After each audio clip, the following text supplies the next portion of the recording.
തൊഴിലില്ലായ്മയ്ക്ക് പരിഹാരം, പഠിച്ചിറങ്ങിയവർക്ക് ജോലി, വനിതകൾക്ക് സ്വയം പര്യാപ്തരാകാൻ അവസരം, ആരോഗ്യ മേഖലയിൽ സ്വയം തൊഴിൽ നേടുന്നവർക്ക് സുവർണാവസരം, ജോലി ഉറപ്പു നൽകുന്നു. First aid and practical nursing, lab technician course, pharmacy assistant, Ayurveda Panchakarma OT technology, dialysis technology എന്നിവയിൽ 26 വർഷത്തെ സേവന പാരമ്പര്യമുള്ള Sreekrishna nursing institute, Kuruvila dental ആശുപത്രിക്ക് സമീപം, ബൈപ്പാസ് റോഡ്, ഓട്ടുപാറ, വടക്കാഞ്ചേരി.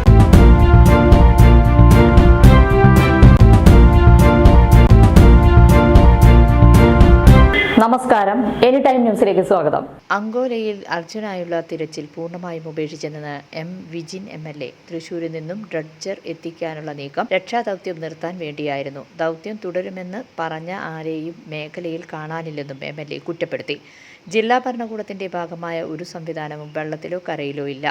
ഗംഗാവലിയിൽ ഒഴുക്ക് കുറയുന്നതുവരെ തുടരണമെന്ന് നാവികസേനയോട് കർണാടക സർക്കാർ ആവശ്യപ്പെട്ടിരുന്നു. എന്നാൽ NDRFന്റെയും നാവികസേനയുടെയും സംഘം സംഭവസ്ഥലത്തു നിന്ന് മടങ്ങി. അർജുനു വേണ്ടി തെരച്ചിലുമായി ബന്ധപ്പെട്ട നടപടികളൊന്നും ഇപ്പോൾ ഷെഡ്യൂളിൽ നടക്കുന്നില്ല. ദേശീയപാത സഞ്ചാരയോഗ്യമാക്കുന്നതിനുള്ള നടപടികളാണ് സ്ഥലത്ത് പുരോഗമിക്കുന്നത്, MLA പറഞ്ഞു. സാഹചര്യം അനുകൂലമായ ശേഷം രക്ഷാദൗത്യം പുനരാരംഭിക്കുമെന്നായിരുന്നു ഞായറാഴ്ച കർണാടക സർക്കാർ അറിയിച്ചിരുന്നത്.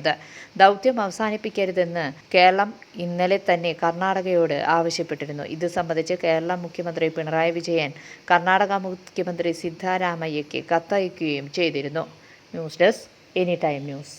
കൂടുതൽ വാർത്തകൾക്ക് ഞങ്ങളുടെ ചാനൽ സബ്സ്ക്രൈബ് ചെയ്യുക, ഫേസ്ബുക്ക് ഫോളോ ചെയ്യുക. വാർത്തകൾ വേഗത്തിലറിയാൻ എനി ടൈം ന്യൂസ്.